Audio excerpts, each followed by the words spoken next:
Hi, Paul Gold, creator of the Tennis Footwork Formula, with video 2 of my 4G square system that is designed to elevate your tennis game to new heights of success and enjoyment through the utilization of what I call footwork at the next level.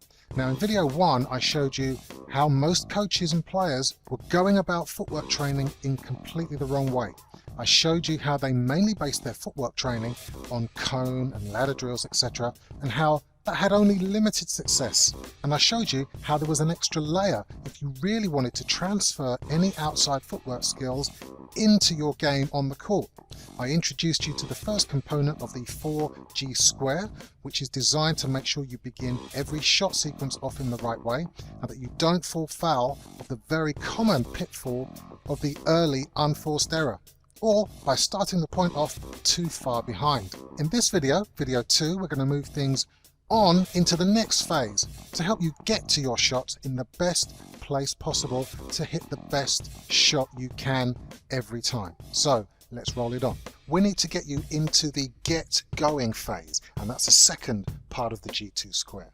Once you've got yourself ready, you need to get yourself going, and getting going is all down to your ability to be able to read and react to what your opponent is doing. And often that's being able to see the cues and the clues from what they're shaping up to be doing, or perhaps from shots that you know they like to hit from certain places on the court. And that builds up a picture that you're able to then, in your mind, get yourself reading what possibly could be happening and reacting to what is about to happen. Moving on from there, you need to initiate your split step. Now, the split step is the little jump in the air that you see all the tennis players doing, and it allows you, on impact on the ground, to be able to move in any direction that you need to go, forwards, backwards, sideways, whatever. And that moves you on into the very, very important factor of the first step, because as we know, the first step is crucial in tennis. If you're very slow into that first step, it's unlikely that you're going to end up to the ball in the right position, and therefore your chances of making an error greatly increase. So we move from the split step into the first step. Can you now understand how important all this is?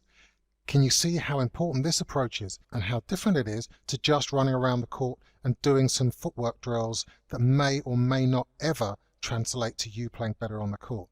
This is about understanding how each phase of every tennis shot is played, and therefore you can drill down, understand it, and you're going to be in a much, much better position to not only practice these things, but then once you've practiced them, be able to be better at them when it really matters out there on the court.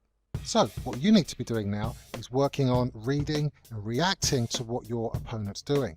That's going to give you all the information you're going to need to make the best choices possible. And from there, you want to be able to perform an efficient split step every single time. Your split step is going to set you up to move off into the right direction with the first step that we spoke about. So when you're able to do this, you're going to be in the best shape possible to head off to the ball. And that can be make or break in terms of getting to the shot and playing the shots on your terms rather than being out of position or late and having to play on your opponent's terms.